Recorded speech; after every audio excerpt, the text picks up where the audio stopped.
미국 증시가 밤사이 강세를 보이면서 마감을 했습니다.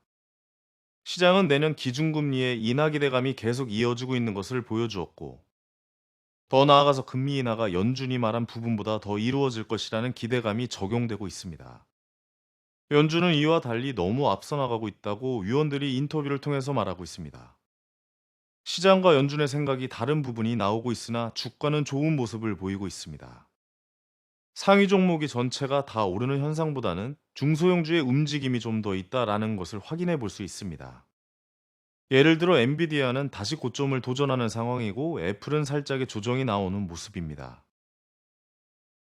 우리나라 증시는 미국 증시에 따라서 괜찮은 상승의 움직임이 어제 나왔는데요. 상승 종목이 월등히 앞서는 장세는 아니지만 우리나라의 주요 산업들 종목의 움직임이 나쁘지 않은 모습을 보였고, 특히 반도체에서 현재 트렌드 CXL, HBM, PIM 같은 미래의 유망한 반도체 쪽이 조정 이후 다시 재차 움직여주는 모습이 나오는 등 주요 산업 내에서의 테마 순환매가 나오고 있는 모습은 지수의 긍정적인 모습입니다.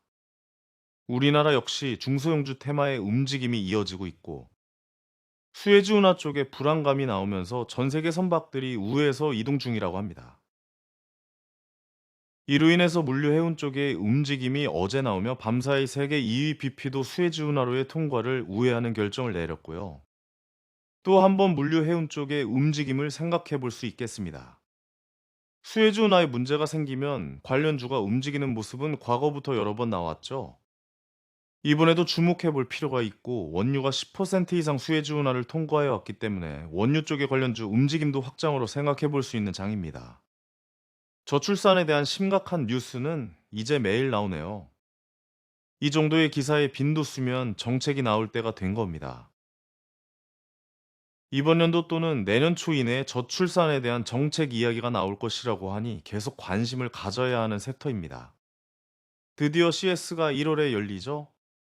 가정과 자율주행 등 여러 기술들을 확인할 수 있는 자리이며 여러 발표들이 나올 가능성이 있습니다.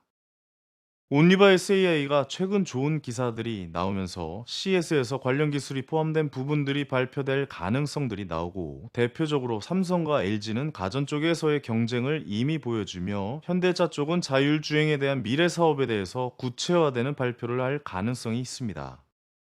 크게 변수가 보이지 않는 장세입니다. 다만 매매에서의 체감 환경은 그리 쉽지 않은 장이네요.